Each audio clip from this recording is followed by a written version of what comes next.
Bonjour ma chère Nicole. Bonjour Sylviane, bonjour à tous les amis portugais. Oui, oui, Lisbonne, oui. Ben, il ne fait pas très très beau, mais bon, après la sécheresse qu'on est en train de connaître, qu'on a connue, on est bien content qu'il y ait quand même un peu de pluie, ça je vous dis, hein, franchement. Eh ben, il faut venir chez nous, dans le haut des France, il fait beau aujourd'hui. Ah bah écoutez, il ne fait pas froid, hein, nous on est quand même. Alors, ma chère Nicole, je dois dire que j'ai lu votre livre que je montre, hein, qui s'appelle 45 secondes d'éternité. Alors, c'est vrai que 45 secondes, ça fait pas beaucoup, mais vous, ça a totalement bouleversé votre vie. Alors, vous aviez 26 ans, hein, Oui, est-ce que oui, vous oui. pouvez nous expliquer, nous dire en quelles circonstances vous avez basculé de l'autre côté? En quelles circonstances? Bon, j'avais 26 ans, j'avais un petit garçon de 22 mois, et donc c'est au cours de l'accouchement de ma petite fille. Pas au cours, c'était un mois après. J'ai donc accouché 22 mois après de ma petite fille. Tout s'était bien passé, le docteur m'a dit que tout s'était bien passé, mais j'ai su par la suite qu'il était resté du placenta dans l'utérus.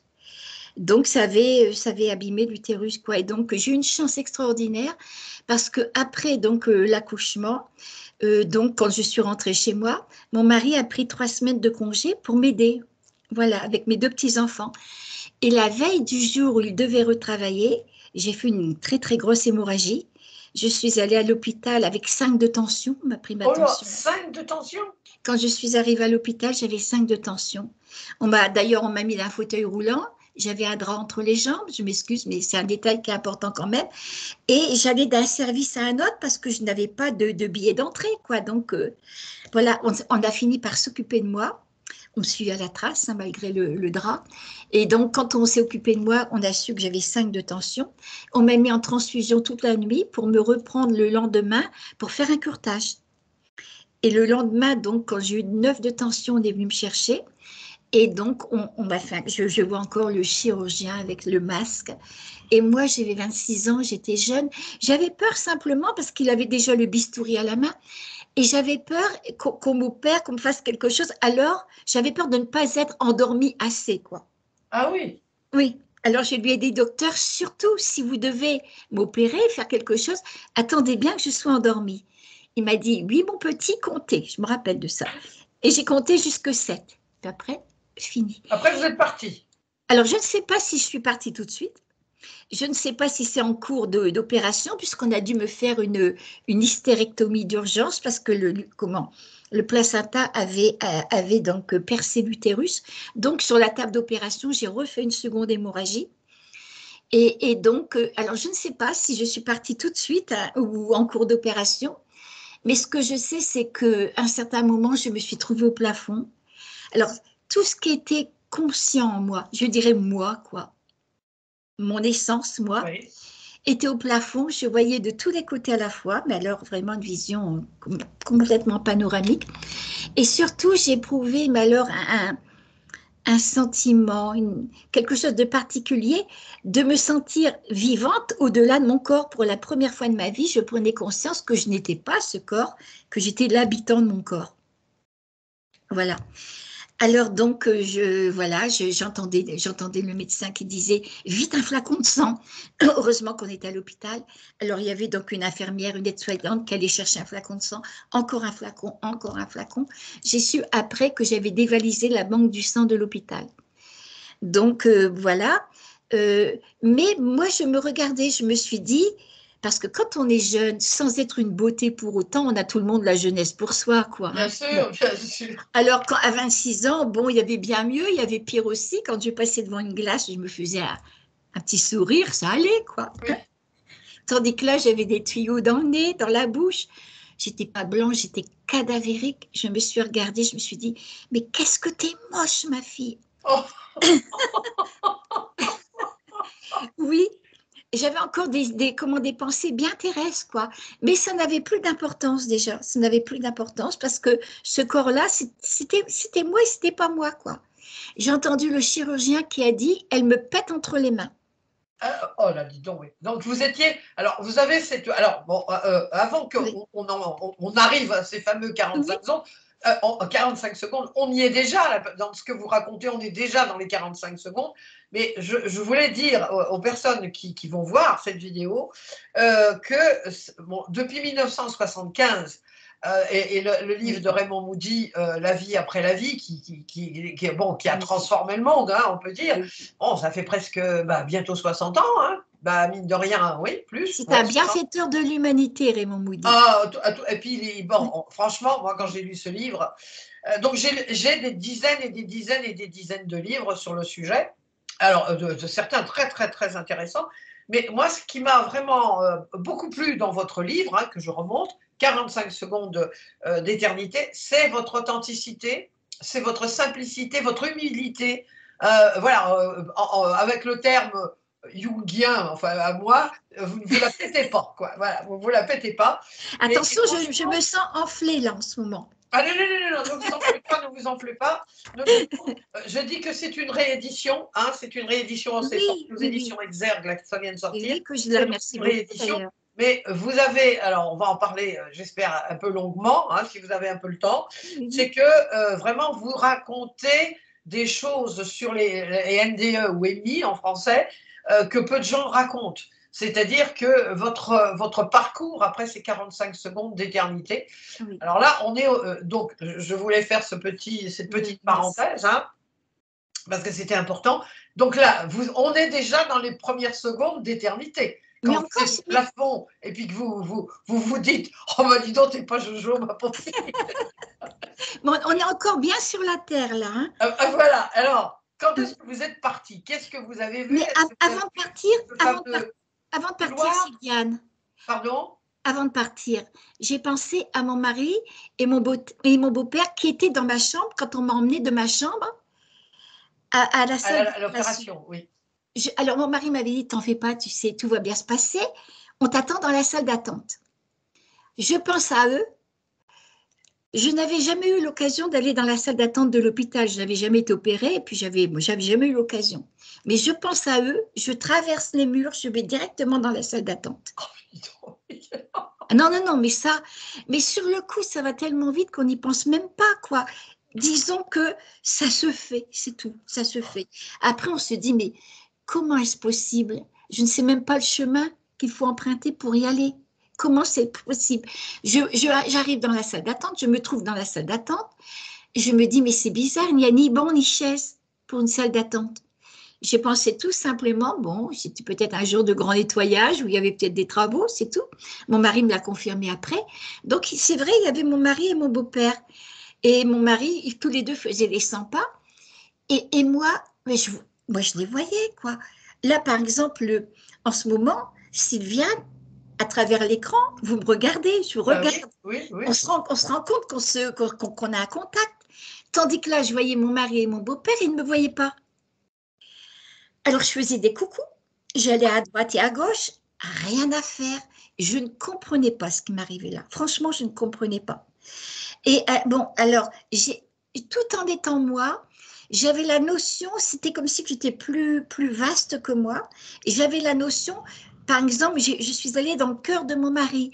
Je ne dis pas dans le cœur physique, hein. Bien sûr, je suis allée en lui, disons. Oui. C'est-à-dire que, d'ailleurs, maintenant, il me dit tout le temps, je lui ai reproché après, bien sûr, hein, bon, je lui ai dit, tu ne te faisais pas de mauvais sang pour moi hein, quand j'étais sur la table d'opération. Mais il m'a dit que c'était vrai. Et il m'a dit, dire que j'entendrai ça jusqu'à la fin de mes jours. Oui, parce que lui, il était confiant. Il n'avait pas, voilà. Et ben, il n'avait qu'une trentaine d'années. J'y étais pour un curetage. Il y a des opérations bien plus importantes que ça, évidemment. Donc, il attendait que ça se passe, c'est tout. Et moi, on était encore relativement jeune mariés, puisqu'on avait que 6 ans de mariage. Mais mon ego aurait été ravi qu'il se fasse un mauvais sang fou, quoi. Donc là on n'est pas encore, vous avez un peu d'éternité, mais pas beaucoup, quoi. Non, pas beaucoup d'éternité encore. Il y a encore beaucoup. Et là, mais en même temps, je savais tout ce qu'il était en tant qu'être humain, en tant qu'essence. Je savais ce qu'il était. Mon beau-père, c'est pareil. Mes beaux-parents avaient perdu un fils de 25 ans alors que mon mari avait 14 ans. Donc, Jacques, l'aîné, était décédé à la suite d'une noyade. Il avait voulu sauver un camarade et puis tous les deux, ils y sont restés. C'était un drame dans la vie de mes beaux-parents. Et quand j'ai fréquenté plus tard, bien sûr, Jacques, comment mon mari, nous nous sommes mariés, j'ai toujours ressenti que mes beaux-parents m'aimaient profondément, qu'ils m'aimaient, quoi. Mais c'était toujours Michel qui passait avant, puisque c'est normal, il n'y en avait plus qu'un. Et je me disais, je ne pouvais pas m'empêcher de me dire, oui, ils me disent qu'ils m'aiment, mais quelque part, c'est suivant ma capacité de rendre leur fils heureux, quoi. Et là, j'étais dans le cœur de mon beau-père. Et contrairement à mon mari, qui ne se faisait pas de soucis, Pauvre Michel. pauvre Michel, oui, oui, oui. Et lui, mon beau-père, il avait une soixantaine d'années à l'époque, donc beaucoup plus conscient. Donc il se disait pourvu qu'il ne lui arrive rien, la petite, quoi. Parce que j'avais 2 enfants en bas âge, et puis voilà. Et à un certain moment, pour le rassurer, j'ai mis ma main sur son épaule à mon beau-père, et ma main traversait son corps. Oh, l'angoisse. Et là, je me dis, qu'est-ce qui t'arrive? Qu'est-ce qui t'arrive, ma fille? Et je ne comprenais pas du tout. Et puisqu'on a un petit peu de temps, je peux dire aussi quelque chose qui pour moi est très important.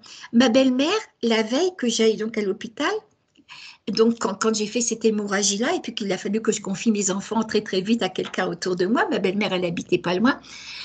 Donc, bon, je lui ai confié mon aîné, là, qui avait 22 mois, puis je lui disais, vous savez, maman, surtout demain, si je ne suis pas rentrée, moi j'étais à 26 ans, j'étais sûre d'être rentrée le lendemain, mais surtout, vous lui donnez son repas, donc de midi, son déjeuner, non pas à midi, mais à 11h30.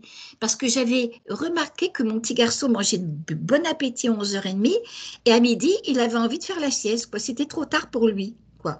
Il avait sa tête qui tombait dans l'assiette. Ma belle-mère, qui était une très bonne femme, me dit, vous savez bien que j'ai bien m'occuper de Thierry, quoi. D'accord? Je pense dans la salle d'attente, je pense à mes enfants. Je me trouve instantanément chez ma belle-mère. Je n'ai même pas pris conscience d'avoir traversé la ville, pas du tout. Je pense à Thierry, je me trouve chez ma belle-mère. Mon petit garçon, donc on m'a mis en salle d'opération à 12h30. Donc c'était tout de suite après. Donc je vois mon petit garçon en chaise haute, ma belle-mère qui était en train de lui donner son repas, voilà, et lui, sa tête qui tombait dans l'assiette. Et j'ai pas pu m'empêcher de lui dire, mais pourtant je lui ai dit hier, mais sans méchanceté aucune, quoi, tout simplement une constatation, parce que la matinée, elle avait été bien mouvementée à cause de moi. Et puis voilà, et je pense à ma petite fille qui n'avait que 3 semaines, un mois, et qui devait être chez mes parents. Mes parents avaient donc déménagé 8 jours auparavant dans une grande maison. On était en plein hiver, c'était au mois de janvier, il faisait très froid. Et malgré qu'ils essayaient tout le temps de chauffer les murs, comme on dit, eh bien, la maison n'était pas assez chaude et maman s'inquiétait pour la petite qui avait été confiée à une tante de mon mari. Et maman faisait tout ce qu'une maman pouvait faire. Donc, elle faisait à manger, la lessive, etc., quoi. Et le matin même, mon mari lui avait apporté le drap maculé de sang qu'on m'avait mis entre les jambes quand je suis rentrée à l'hôpital. Et maman a essayé de le laver plusieurs fois. Et quand je suis allée chez maman, maman est en train de dire à papa, mon Dieu, il y en a tout le temps autant du sang. Regarde, Nicole, elle a dû se vider complètement. Et papa disait, vite, j'avais encore un petit frère de 11 ans à ce moment-là, vite, on va conduire Alain à l'école pour être là quand Nicole se réveillera. Et c'était vrai. Et donc, vous avez tout entendu, tout. Et personne ne me voyait. Ça c'est incroyable. Donc, alors, quand est-ce que vous partez vers l'éternité, là? Alors là, il faut s'accrocher. Alors là, donc, après, je ne sais pas comment ça s'est fait, la transition. Je me suis trouvée dans un abîme de ténèbres, de silence. Mais quelquefois, je disais à mon mari, on ne peut pas s'imaginer ces ténèbres cosmiques. Je n'avais même pas le mot pour le dire à l'époque. Parce que quand on s'enferme dans sa chambre chez soi, eh bien, qu'on ferme bien les persiennes et qu'il n'y a même pas un ray de lumière, tout est noir. Mais ça n'a rien à voir. Je me sentais, tout était au noir. Je me sentais surtout seule au monde. Seule au monde. Et là, c'est là que je me suis dit, ça y est, ma fille, tu es morte. Mais non, j'étais pas morte. J'étais plus vivante que jamais. J'ose même dire, Sylviane, que j'étais 1000 fois plus intelligente à ce moment-là que je ne le suis maintenant. On le sent, on le sait. Et je me suis rappelée de tout ce qu'on m'enseignait quand j'étais jeune, puisque je suis issue de la religion catholique. Donc, quand j'allais donc au catéchisme, on nous disait qu'on vivait jusqu'à la fin des temps, jusqu'à la résurrection finale. D'accord, oui, mais quand on est là, dans ces ténèbres infinies, et qu'on ne voit pas une lumière, qu'est-ce que c'est la fin des temps? Mais rien, vous ne voyez rien, rien, Rien, rien, rien. rien. Alors, en plus de ces ténèbres infinies, c'est le sentiment terrible d'être seul au monde. Et alors, mais que ça va durer combien de temps, ça? Qu'est-ce que c'est?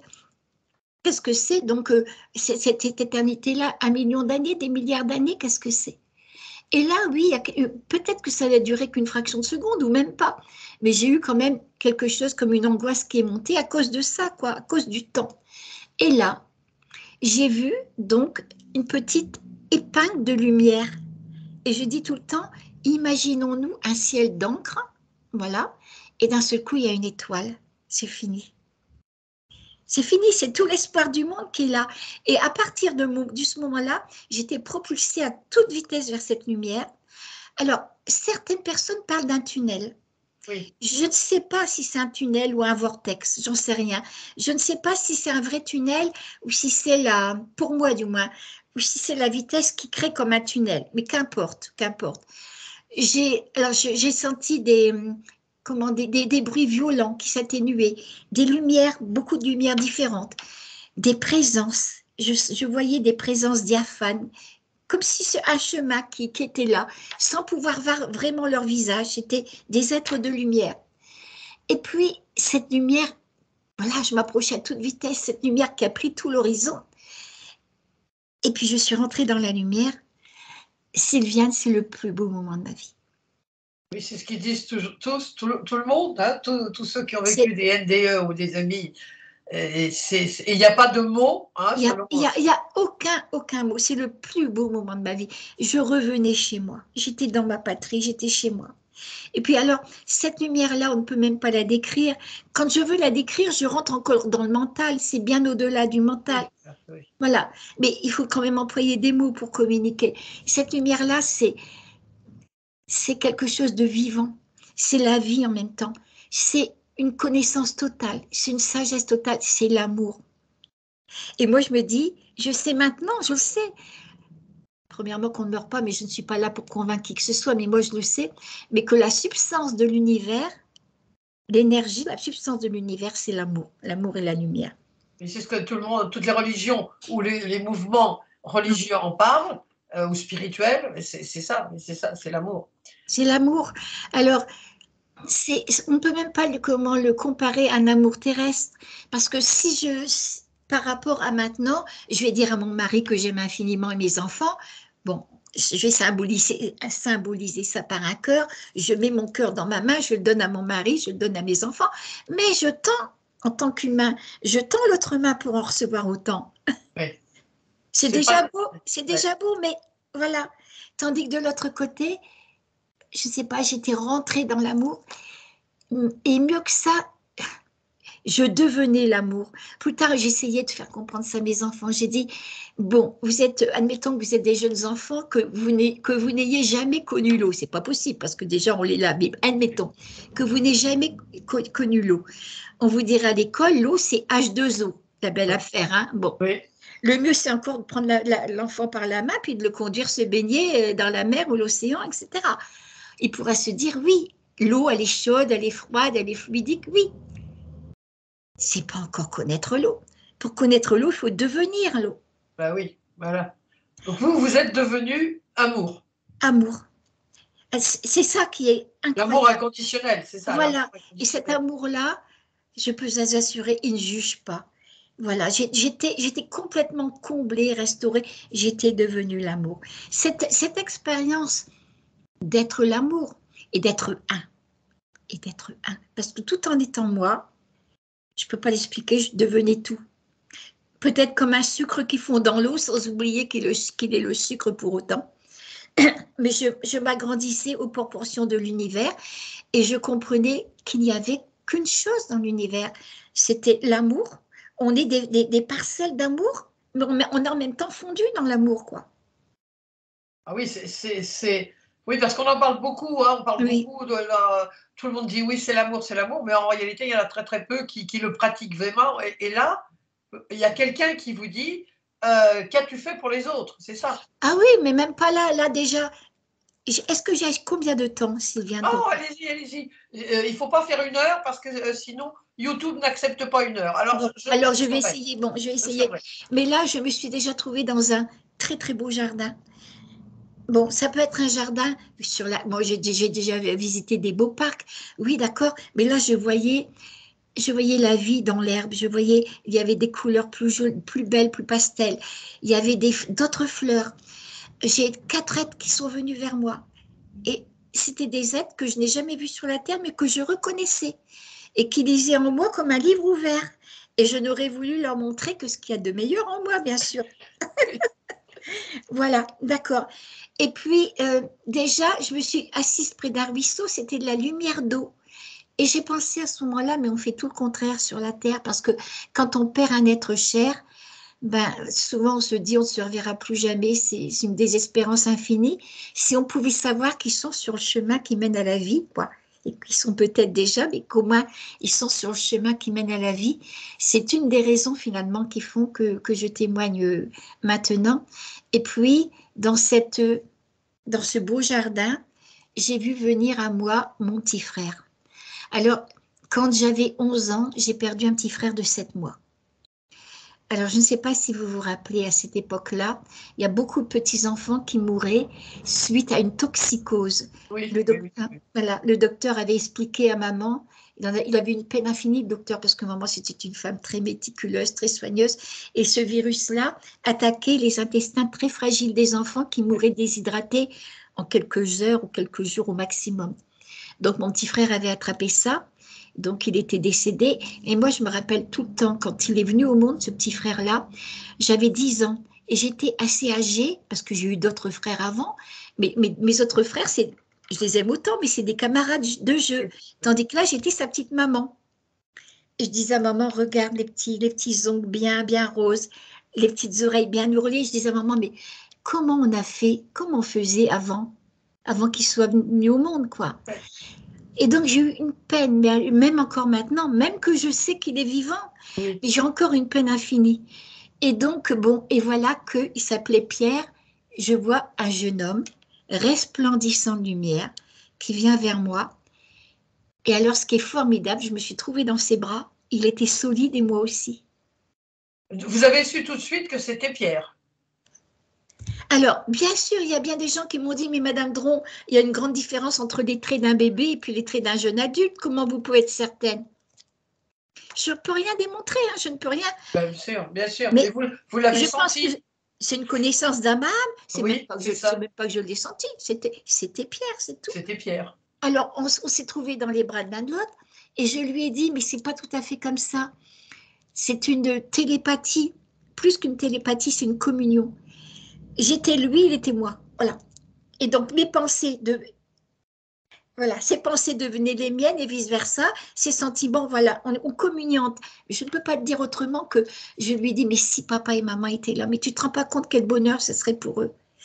Alors il m'a dit qu'il nous avait toujours guidés, toujours aimés, toujours suivis. Et j'étais très, très, très, très émue parce que je comprenais que l'amour qu'il avait pour nous, c'était au-delà de l'amour terrestre. Il nous aimait sans possessivité, sans pour nous, quoi. Pour nous, pour nous. Et qu'est-ce que vous avez ressenti alors quand vous avez vu ce. Vous saviez déjà, vous aviez conscience, entre guillemets, parce qu'on est Oui. déjà sur un plan totalement différent, bien sûr, de la Terre. Vous aviez conscience que vous étiez morte, vous Ah pensiez? oui, oui, à ce Ah oui, moment-là, vous étiez oui. morte, voilà, Ah c'est oui, oui, ça. oui, à ce moment-là, oui, oui, j'en avais conscience. Et de me retrouver avec ce jeune frère-là, pour moi, c'était un bonheur infini, mais je me disais en même temps, si papa et maman pouvaient savoir, quoi, si mes parents pouvaient savoir. Et je me suis retrouvée en présence de Jacques, le frère de mon mari, que je n'ai jamais connu, puisque Ah mon oui. mari avait 14 ans quand il est décédé, et puis il avait 25 ans quand on s'est rencontrés. Donc, je ne connaissais Jacques que sur photo. Et souvent, je taquinais mon beau-père parce que je lui disais, vous ne pouvez pas renier vos enfants, papa. Parce que mon beau-père et Jacques et mon mari, c'est la même tête, même la petite fossette qu'il y a là, quoi. Voilà. Et là, Jacques vient vers moi. Et je le reconnais, bien sûr, je le reconnais. Et donc, je vois il était heureux de me voir. Je ne savais pas qu'il m'aimait bien comme ça. Il m'aimait bien, mon beau-frère de l'autre côté. Et il était attristé par une chose que j'ai dit plus tard à mon mari, mais que j'ai jamais osé dire à mes beaux-parents, c'est que mes beaux-parents, tout en nous aimant infiniment, étant donné qu'il n'y avait plus que Michel, ils avaient une peur bleue de perdre mon mari. Ah oui, Voilà. ça se Alors, il comprend. fallait que tous les dimanches, on mange ensemble, que toutes les vacances, on parte ensemble. C'était quelque chose très pesant, parce que Ah, même si un dimanche, Michel faisait du judo, par exemple, et qu'on devait partir à Paris et qu'on revenait que le soir, il nous faisait comprendre qu'il s'était bien ennuyé, etc. Et là, Jacques en avait de la peine. Et il m'a dit avec beaucoup d'amour, mais d'essayer de mettre un petit peu de distance pour qu'on puisse aussi vivre, respirer, mais de respirer. le faire avec beaucoup, beaucoup d'amour. Voilà, bon. Et pour vous dire que de l'autre côté, ils sont conscients aussi des choses, hein. Et après, alors je dis après, mais ça aussi, c'est pas vrai. Il n'y a plus de temps de l'autre côté. Tout se passe en même temps. Alors, mes enfants me disent, mais maman, on ne comprend pas. Ben, je dis, écoutez, essayez d'imaginer que, voilà, on découvre un petit ruisseau, on découvre une source, voilà. Ça devient ruisseau, puis au bout de 15 kilomètres, admettons, ça jette dans la mer. Nous, on va emprunter les berges du ruisseau pour aller à la mer. Il nous faudra combien de temps? Un avion qui est tout en haut, il voit la fois la source, les berges de ruisseau Voilà, et bien la sûr. mer. Oui, oui. Voilà. Eh bien, moi, c'était pareil. Moi, à la limite, le passé, le futur, tout était là dans le présent, mais je ne peux pas l'expliquer. Je pense qu'il n'y a que la physique quantique qui pourrait peut-être bien expliquer Oui. ça. C'est ce que disait Einstein, hein. Il disait, Voilà. c'est un leurre de penser qu'il y a passé, présent et futur. Tout est sur la même ligne, hein, en réalité. Voilà. Alors, je ne peux pas expliquer, mais voilà, je voyais le passé de l'humanité. Alors, donc, on me montrait des civilisations disparues. Ça allait très, très vite. On m'a parlé de l'Atlantide. Voilà, mais je sais qu'il n'y a pas que ça comme civilisation. On va parler de l'Atlantide. Je voyais des géants qui parcouraient la Terre, mais ça allait très très vite. J'avais une information sur Jeanne d'Arc. Je me rappelle simplement que c'était une figure spirituelle extrêmement importante, Jeanne d'Arc. Vous voyez? Oui. Alors on me disait que Dieu était la force, le mouvement et la vie. Et que tout ce qui allait dans le sens de l'unité, c'était bien. Ça c'est un ce fer rouge en moi. Tout ce qui va dans le sens de l'unité, alors qu'on est tout le temps en train de séparer les choses, etc. Voilà. Voilà, c'est ça, Dans tous toujours. les domaines d'ailleurs, hein. Tandis que voilà, on me disait que ma vie par rapport à l'éternité, ma vie actuelle, c'était comme un battement de paupières. Voilà, c'est tout. C'était pas plus important que ça. Et j'étais capable, parce qu'on a tout le temps des exigences pour être heureux. On sera Oui, heureux si bon, si, on est oui, en bonne santé, si oui. voilà, ceci, cela. Et j'étais capable là de faire le grand lâcher-prise, de dire que ta volonté soit faite et non la mienne, et de savoir que tout irait bien, quoi, de toute façon, que tout irait bien. On me disait que quand je mourrai, on ne me demandera pas de quelle religion, de quelle race, de quelle philosophie je fais partie. Simplement une chose, comment as-tu aimé, qu'as-tu fait pour les autres? Parce que l'important, c'est l'état d'être de chaque individu. C'est ça, c'est l'état d'être de chaque individu. On me disait que la vie était partout dans l'univers. Et on me montrait d'autres humanités, qu'on aurait des, des grandes... On sera très surpris plus tard. Très surpris Il y parce aurait que... d'autres civilisations que sur la Terre. Voilà, Voilà. voilà. Et tout ça, vous ne vous rendiez même pas compte du temps, quoi, Ah finalement. non, Ah non, non, non, vous non, étiez non. complètement. C'était comme un temps qui perdure, mais je n'avais voilà. Et j'ai vécu des milliers d'années bon, en 45 secondes. Je dis 45 secondes parce que un mois après mon expérience, donc le premier jour où je suis sortie, j'avais encore une transfusion sanguine à faire donc, dans un laboratoire. Et c'est là le monsieur qui me dit, Madame Dron, je dis oui, mais Madame Dron, sachez que vous avez dévalisé la banque du sang de l'hôpital. Je suis directeur voilà là-bas. Je sors, je vais dans un magasin faire des courses. Une jeune femme arrive, elle me dit, bonjour la petite ressuscitée. Ah, on m'appelait comme ça à l'hôpital, mais bon, je dis bonjour madame, mademoiselle, elle était encore très jeune. Je dis ah bon, je ne vous connais pas, excusez-moi, mais moi si, je suis infirmière, j'ai assisté à votre opération. Dites donc, qu'est-ce que vous nous avez fait peur? Et là, je lui ai demandé ce qui était arrivé. Elle voulait pas trop me le dire. Puis, Je lui dis, vous savez, je sais que c'est très grave, hein. Elle me dit oui. Elle dit, bon, j'ai pas le droit de vous le dire, mais maintenant que vous êtes bien là, vous savez, vous avez été cliniquement morte. Je dis, ça, je m'en doute, je le sais. Bon. Et je dis, ça a duré combien de temps? Elle m'a dit 45 secondes environ avec électrocardiogramme plat. Donc, c'est comme ça que je sais. Que vous avez Mais su 45 45 secondes. secondes, j'ai vécu des millénaires. Il n'y a plus de temps. Il n'y a plus de temps. Alors, Et vous je êtes, voyais pardon, aussi.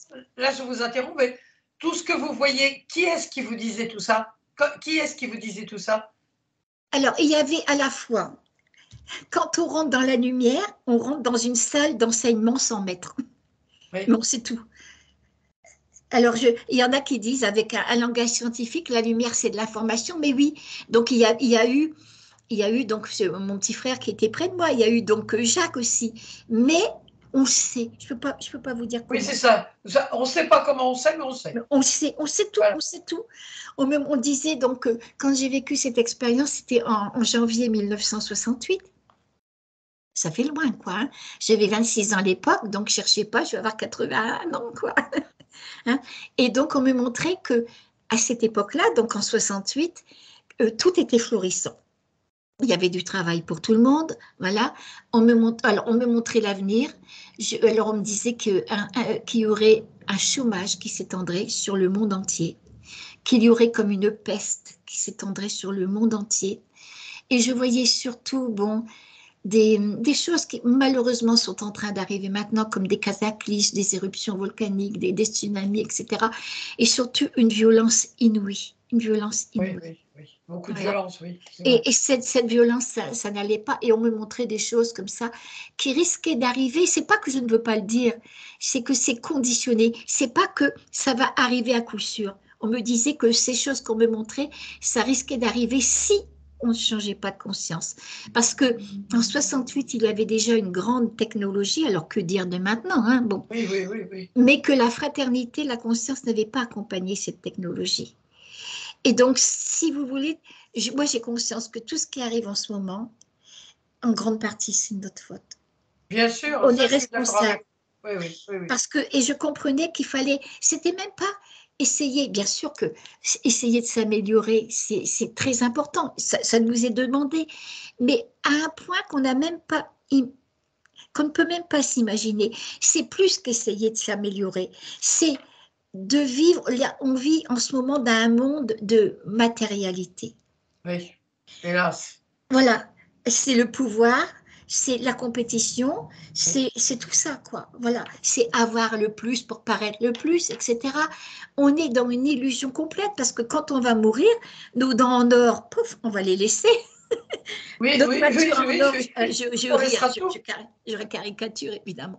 Tout ça, ça n'aura plus aucune importance. Et là, tout est centré autour du paraître, de l'avoir, du pouvoir, de l'ego. Voilà, on est tellement individuel. Et ce qui nous est demandé, c'est vraiment transcender l'ego, quoi. Trouver l'amour en soi. Là, je suis certaine, je suis catégorique. Si on ne passe pas l'examen de l'amour, on est fichu. Oui, oui, oui, oui, oui, oui. Qu'as-tu fait, oui, qu'as-tu fait aux autres? C'est vrai, aider les autres, et puis, mais aider dans la générosité. Alors, ça rejoint, moi, ce que je dis toujours, on en parle souvent avec ma fille. Pour moi, la principale qualité, capacité, hein, c'est Oui, la générosité. Parce que quelqu'un qui est généreux, quand je dis quelqu'un, qu'est-ce qu'elle est généreuse ou qu'est-ce qu'il est généreux, oui, oui, le manque de cette générosité, pour moi, c'est la pire des engences. Parce que exactement. c'est justement le matérialisme, etc., etc. Enfin bref, je suis absolument d'accord avec vous. Vive la Oui, générosité. Alors, moi, je conseille, bien sûr, vous l'expliquez longuement dans votre livre. Il n'est pas lassant, votre livre. Vous voyez, il n'est pas vous ne pontifiez pas. Alors là, je suis anti-flagornerie, on le ah sait. non, non, non, je ne pontifie pas du tout. Du tout. Voilà, c'est justement parce que c'est comme là, la façon dont vous parlez, c'est direct. Voilà, ça vient directement. Il n'y a pas, c'est pas pour plaire. Hein, Pas du tout. non, non, vraiment, je le conseille, mais ô combien. Je donne toujours 5 étoiles, hein, ceux que j'adore. Vous, je vous donne 6. Alors, c'est pour vous dire. Hein. Je vous donne 6, ma chère Nicole. Alors, on va passer, vous revenez, alors malheureusement, on est obligé de revenir, nous aussi. Donc, vous revenez de ce moment d'extase, hein, et est-ce qu'on vous a, alors, on vous a Ah non, demandé si vous si vouliez rester. j'ai encore un petit peu, non, je ne reviens pas tout de suite. Ah, parce que j'avais tout un enseignement aussi. On m'a dit que comment on me montrait, j'ai vu par exemple, on me montrait que dans le futur de ma vie, on me montrait que mes beaux-parents et ma grand-mère qui avaient à peu près le même âge. C'est important de le dire parce que c'est une des choses qui a fait que mon mari a dit oui, c'est bien vrai ce qu'elle a vécu. Tous les deux, ils avaient à peu près le même âge, à 3 ans d'intervalle. On me montrait que quand ils mouraient, ça serait tous les trois en même temps, dont 2 à 3 semaines d'intervalle. Tous les trois presque en même temps. Alors, là, une petite question, Nicole, que vraiment je voulais vous poser. C'est dur de savoir tout ce Mais qui c'est va très arriver. dur. Mais c'est très, très dur. Et donc, mon beau-père est mort le 27 janvier 81, un mardi. 3 semaines après, le même mardi, ma grand-mère, qui a été malade que 2, 3 jours auparavant, nous quitte. Et la fin de l'année, c'était ma belle-mère. Là, oui, oui, oui, oui, oui. Oui, il y a des gens qui me disent, si vous saviez, Madame Dron, combien on aimerait bien faire cette expérience. Je comprends. Si ce Oui, n'était pas oui. mon cas, je le dirais. Mais quand on se réveille et qu'on sait, qu'on voit les horreurs qu'on nous montre à la télévision, par exemple les programmes voilà, de criminalité, de ceci, de cela, etc., ça fait mal. Quand je me suis réveillée et puis qu'on m'a montré qu'un de mes frères risquait de mettre fin volontairement à ses jours, Ce et qui que est ça, arrivé. voilà, et que quand, alors je ne pouvais pas dire ça à personne, j'étais obligée de garder ça pour moi. Et quand plus tard, ben, dans des réunions de famille, voilà, quand il y a des anniversaires, tout ça, ma famille était réunie, mes frères, etc., et que je regardais mes parents, que je me disais, mon Dieu, pourvu que ça n'arrive pas. C'est ça que qui est effectivement les personnes qui voudraient, qui aimeraient. Oui, C'est oui. justement moi ce que j'ai particulièrement aimé dans votre livre, c'est que ça n'est pas tout rose. Ça n'est pas tout rose de faire C'est une pas étude, tout hein. rose, c'est pas tout rose. Et mais même au point de vue religion, j'étais obligée, moi j'étais élevée dans la religion catholique traditionnelle, je ne vais pas renier les trésors de ma propre religion parce que ça nous construit quelque part. Bien sûr. Mais je ne me, si on me demande maintenant de quelle religion fais-tu partie, je dirais la religion de l'amour, c'est tout. Oui, oui, oui, oui, oui, parce Je que ne me suis pas, parce que je ne suis plus maintenant, disons, euh, je fais une différence entre la religion et ses valeurs, l'amour, la connaissance, la sagesse et tout ça, et l'institution religieuse, ce que les oui, hommes en ont fait. oui, Voilà. voilà, surtout, oui. Voilà. Je me sens plus limitée parce que les hommes en ont fait. Voilà. Pour Voilà. moi, c'est la religion de l'amour. Et de l'autre côté, bah, par exemple, on me montrait que j'avais déjà vécu sur la terre. Et moi, ça, pour moi, c'était inadmissible, quoi. Vous Oui, voyez? oui, les catholiques, ils n'admettent pas ça du tout. Et on me montrait des tranches de vie. On me disait qu'on revenait tant qu'on n'avait pas acquis assez d'amour et de sagesse, que tout était une question d'évolution. Mais par contre, on m'a montré, on me disait que le Christ allait revenir sur la terre et que c'était imminent.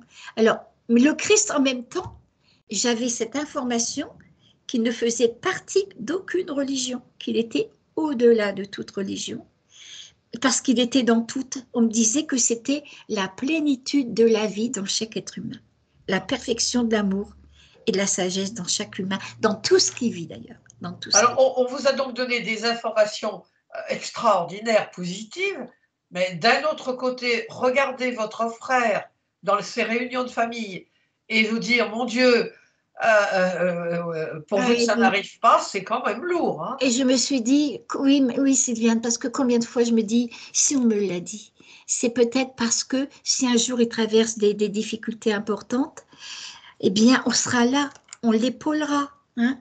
Même si je ne le disais pas à mes parents, mais mes parents, de toute façon, ils adoraient leurs enfants. Donc, on sera là, on l'épaulera et peut-être qu'on évitera ça, puisqu'on me l'a dit auparavant. C'est peut-être parce que c'était évitable.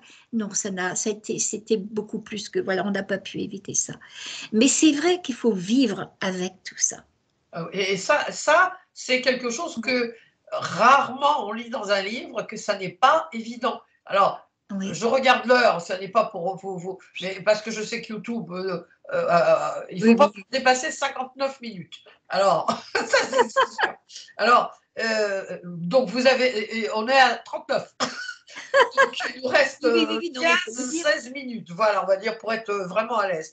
Donc, Alors là, vous êtes revenu, hein, bon, vous avez connu tout ça. Pour tous les détails, évidemment, vous avez donné beaucoup de détails par rapport à ces 45 Mais vrais secondes. je me suis trouvée dans une ville de lumière, d'or et de pierres précieuses, où j'ai encore vu ma vie, où on m'a dit que, on m'a demandé si je voulais rester de l'autre côté ou revenir sur la C'est ça, terre. oui, c'est ça. Voilà. Donc, ça peut paraître monstrueux à dire, mais j'avais un mari et deux petits-enfants que j'adorais. Mais j'avais qu'une envie, c'était de rester de l'autre côté. Disons que la partie la plus sublime de moi, je savais que même si je n'en revenais pas, quelque part, tout serait parfait quand même. Je le savais. Mais en même temps, dans ma conscience terrestre, je ne voulais pas que mes enfants soient orphelins et qu'ils Bah, souffrent. bien sûr, bien Je ne sûr. voulais pas que mon mari connaisse quelqu'un d'autre que moi aussi. Bah oui, bah, à juste titre, Michel, Voilà. il fallait qu'il reste avec Nicole. Alors, je ne sais pas si c'est pour ça, mais je suis revenue. On m'a dit que, en revenant, que j'oublierais beaucoup de choses parce qu'il le fallait. Et puis, ce que j'ai oublié d'important, mais de très important, je vais te dire en quelques secondes, c'est que de l'autre côté, on m'a fait faire le bilan de ma vie. Mais ma vie à l'envers, de mes 26 ans à ma naissance. J'avais un être près de moi. Et cet être-là, j'ai eu le sentiment que c'est bizarre. C'est comme si tout l'univers se mettait à m'apporter à moi, sous la forme d'un être que notre cœur connaît. Il ne s'est pas présenté. Mais en sa présence, toute ma vie a défilé. Et alors, j'étais la personne qui revivait toutes les pensées, tous les sentiments qui avaient abouti à tel acte. Un acte, c'était comme un domino. Si on, voilà. Puis je voyais toutes les Donc vous avez répercussions, tout vu, quoi. voilà, toutes les répercussions en Oui. moi et autour de moi. Et ça c'est important, j'étais en même temps celle qui me regardait vivre. Hein. Et celle qui me regardait vivre, on peut dire le soi, l'âme, qu'importe, j'étais pas du tout. C'était comme si quelqu'un d'autre que moi me regardait. Et là, j'étais dans la neutralité. Parce que sinon, même si on a fait des pas sur le sentier spirituel de la vie, on arrive toujours à s'excuser soi-même. Oui, mais si j'aurais Oui. pas fait ça, voilà, on arrive tout le temps. Tandis que là, je ne pouvais plus. Je me voyais telle que j'étais. Et c'était pas un jugement, c'était une évaluation. J'étais évaluée par rapport à ce que j'étais, tout simplement, par rapport, voilà. Par rapport à l'amour, finalement, Par par rapport à rapport à l'amour, l'amour que vous par aviez rapport, donné. voilà, Voilà, c'est ça. j'étais évaluée. Et c'est nous-mêmes qu'on n'est pas fiers de soi, c'est nous-mêmes. Et je crois que la personne la plus sainte au monde, elle sera encore très, très pas fière d'elle arrivée à ce moment-là. Oui, mais ce qui est important, vous l'avez dit, c'est qu'il n'y a pas de jugement. C'est Non. juste une revue de vie, hein, on va appeler ça comme ça, mais Mais, simplement pour nous donner.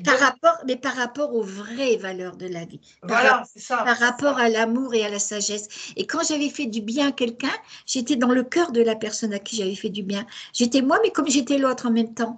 Oui. Voilà. Et quand j'avais fait du mal à quelqu'un, ça m'est arrivé, bien sûr. Je me serais mis d'un trou de souris parce que je ressentais tout le mal que j'avais fait à la personne. Ouais. C'était moi qui le ressentais. Oui, c'est ça. Alors, donc, ce que je voulais, enfin, parce que malheureusement, il va falloir, Oui, je vois l'heure qui tourne, à mon grand désespoir, mais c'est comme ça. C'est-à-dire que ce que je voulais que vous expliquiez rapidement, c'est que quand vous êtes revenu, ben, vous n'en avez pas parlé parce que pendant 10 ans. on n'en parlait pas. Hein, dans les années Non. 68, le livre de Raymond Moody n'était pas sorti. Il est sorti en 1975. Donc, raconter ça, c'était dire, ouh là là, il y a un petit vélo Ah là. bah, on risquait l'hôpital psychiatrique, hein. Voilà. Tout à fait. C'est ça, ça Ah yoyote oui, là. oui. Voilà. Donc, alors maintenant, il y a un moment donné. Alors, ce qui est intéressant, c'est que votre mari, lui, ça n'a pas été facile pour lui non plus. Mais non, mais il a beaucoup de mérite, mon mari, parce que moi, il y a quelque chose, l'ouverture aux autres, par exemple, de passer du temps. Moi, ça ne me coûte pas. Ça ne me coûte pas du tout. Voilà. Mais lui, il y a des moments, ben, il aimerait bien m'avoir à lui. Quelquefois, quand on me téléphone à 22h, 23h le soir, etc., il y a des moments, bon, ben, il respecte, mais je le comprends. À quelque part, c'est plus difficile pour lui que pour moi. Ben oui, parce que lui, il a pas eu 45 secondes Non, d'éternité. non, Voilà. non, il a du mérite.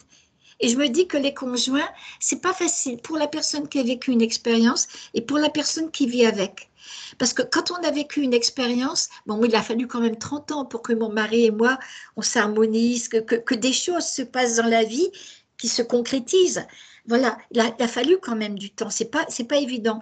Mais quand même, mon mari m'a respectée parce qu'il savait très bien que je n'aurais pas pu mentir là-dessus. Il n'était pas prêt à suivre, mais il m'a respectée.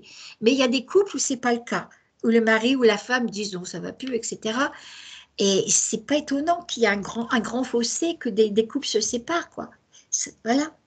Oui, bah oui. Et alors, vos enfants, alors par rapport à votre expérience, vos enfants. Alors, mes enfants, j'ai dû doser quand ils étaient. Premièrement, j'en ai pas parlé tout de suite. Quand j'en ai parlé, j'ai dû doser par rapport à leur âge. J'étais à dose homéopathique. Ça n'a pas. Plus tard, ils m'ont avoué que ça n'a pas été facile pour eux quand ils étaient arrivés à l'adolescence. Ma fille, elle me dit, tu te rends pas compte, maman, à l'adolescence, quand eux, on nous fait du mal, et puis que nous, on est jeunes, qu'on est encore dans l'ego, œil pour œil, dent pour dent, hein, voilà. Ouais. Hein, elle me dit, et toi, tu me disais, mais non. Oui. Passe là-dessus, ça n'a pas d'importance, etc. Et puis, je me rappellerai tout le temps aussi, c'est que mon fils, par exemple, donc, mon ami, ma fille avait une amie qui est devenue la femme de mon fils. Oh, c'est drôle, oui. Oui, voilà, c'était mignon comme tout. Et quand je me suis rendu compte que mon fils, il la regardait, voilà, je me suis dit, oui là là, bon. Et un jour, mon fils m'a dit, tu sais, maman, je te préviens, tu ne parles pas de ton expérience à Valérie. Hein. Je dis non, non. Non, mais 8 jours avant, c'était elle qui m'en avait parlé. Quoi. Non, mais pour vous dire, parce que ça crée aussi des problèmes dans la vie des enfants par rapport aux amis qui ne sont pas prêts. Mais j'ai quand même eu de la chance. Ma fille, bon, elle faisait des études d'assistante sociale et en dernière année, il y a une fille dans le groupe qui est décédée d'un anévrisme brutalement. Et tout le groupe était donc après au café, etc., malheureux. Et Catherine, alors, elle m'a dit, là, j'ai vu, maman, que j'ai franchi une étape parce que je me suis mise à parler à mes amis en leur disant, bah, écoutez, maman a vécu telle expérience. Bon, admettons que la fille s'appelle Nathalie, mais c'est certainement pas ça. Mais Nathalie, elle n'est pas partie, elle vit encore, etc., etc., etc. Et comme le hasard n'existe pas, 8 jours après, j'étais invitée, c'était déjà prévu d'avance, j'étais invitée donc à Amiens pour faire une conférence sur mon expérience.